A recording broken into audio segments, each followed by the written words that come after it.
Hello everyone and welcome back to my channel. If you're new here, my name is Amy and I am on a financial freedom journey with my family. I share all about that and more on my channel. Before we get into today's video, I wanted to thank my partner on this video, which is Mint Mobile. If you guys have been on my channel for any amount of time, you know how much I love Mint Mobile, have been using it myself and for my husband for the last year, almost 18 months, and we have had such a fantastic experience with Mint Mobile. I truly love Mint and would recommend it to anyone. I think it's such a fantastic service. Prior to using Mint Mobile, my husband and I were paying so much money every single month for our cell phones. We were able to more than cut it in half with Mint Mobile. And now I think to myself, what was I even paying for? The speed, the coverage, 5G, mobile hotspot.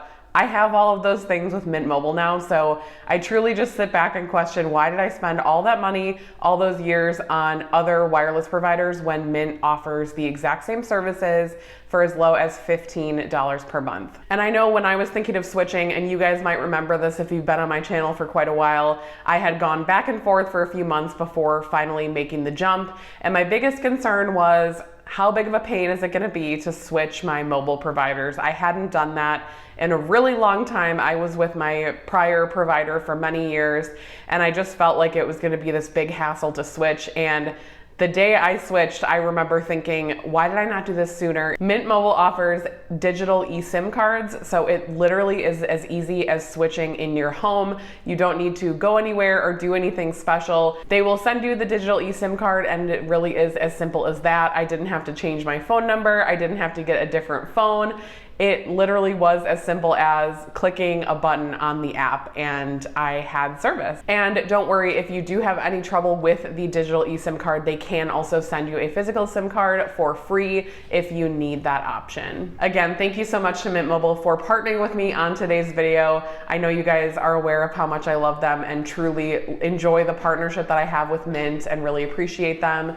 If you are interested in switching, use my link, which is mintmobile.com/deardebt. I will have that linked down below in the description box as well if you guys want to check it out. Again, I highly recommend considering switching if you haven't already. They also have a really great map on their website where you can type in your exact address and addresses maybe that you frequent to make sure that you'll have good service in those areas as well. That's something that my husband and I both did before we officially switched over, just to make sure that we would have good coverage in the places that we need it. So again, check out Mint Mobile in the link in my description box, and let's go ahead and get started with today's video. Today I am posting a late post, which is our January net worth and goals recap. I debated even posting this, but I figured I had it all filled out, so I might as well post it. I know a lot of you guys enjoy these videos, so let's go ahead and get into it. I'm gonna try and make this one a short one since it's kind of irrelevant a little bit since we're like at the absolute end of February now. But this is our recap as of January 31st. So let's go ahead and get into it. So for January, we put $1,700 towards our basement fund. So we are going to be working on this fund for the next couple of months and hopefully finishing this out in March. I will be adjusting this goal down a little bit to basically whatever we can compile in March.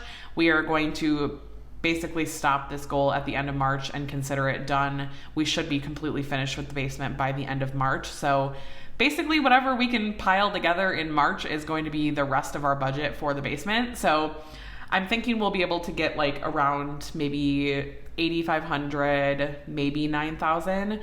We do have an extra paycheck month in March, which is why this is asterisked here, because we do have that extra paycheck month. So we will have a lot extra for March. So we are currently at $8,300 remaining on that goal and 17% of the way completed. You will see here that I do have some of this filled in for February, and that is because we actually received a small tax refund. It was about $1,300 from federal and state, and so I did already receive that money and allocate it appropriately, and so I did just want to put it in there so that I remembered that I did it. I always try and fill this in like as it's happening, so I did allocate that money. I'll probably talk about it in February too, but I guess I'll just discuss it now since we're here and it's in here. So we did decide to put $1,000 towards my husband's Roth IRA and $300 towards our 529 savings. So we do have those two goals on the docket for 2024. I could have put that money towards the basement fund, but I decided not to. I kind of just wanted to work towards other goals with that money. There's no real reason behind that. I just feel like I didn't want to put it towards a goal that we were already focusing all of our money on right now. So I really wanted to start my husband's Roth IRA for 2024.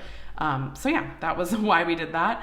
So that money's already in here. Obviously, we already made those transfers and everything. So just wanted to discuss that because I'm sure I would have gotten questions if I didn't. So with all of that money, including the tax refund, we've put a total of $3,000 towards our financial goals so far, on a goal of about $34,000. Leaving us with 31 remaining and 9% of the way towards our goals. I feel like that's pretty good. I'm really hoping that this is a reasonable amount for us this year. I think it is. This is pretty in line with what we did last year, so I'm hoping that we'll be able to achieve all of our financial goals this year. And again, we will be adjusting the basement goal down a little bit, probably to like about 9,000. So that'll take a little bit off of it as well, but really hoping that we will be able to achieve all of our financial goals this year, and really excited about that. So let's go ahead and go down to our net worth. So again, this is as of January 31st. So I always pull these numbers on the last day of the month, just so that we have like an equal playing field every single month to look back on in the future and have just a reliable set of data as of like the last day of every month. So let's go ahead and go down to our assets. We have our home value at $525,000. I've talked a little bit about this in past net worth videos, but we are going to be slowly increasing this. I'm thinking we're probably going to land about like $545,000. That's kind of been the rough like Zestimate. I think our Zestimate right now is about $550,000.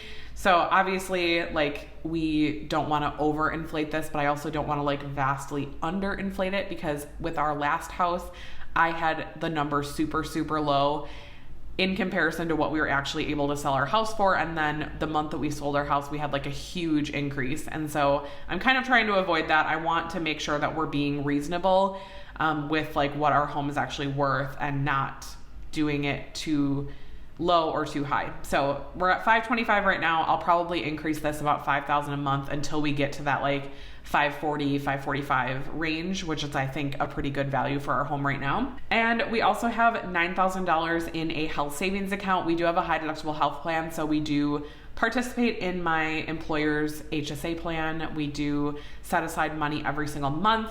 Now, we do also use this money, so this number does go kind of up and down as we need it. We do have a incoming bill, I believe, in the next couple of months, so we'll probably be tapping into this a little bit. So currently at $9,000, we do have some of this money invested and some of it in cash. So I try to keep like about 60% of it invested and about 40% of it in cash. That's kind of what it ends up being right now.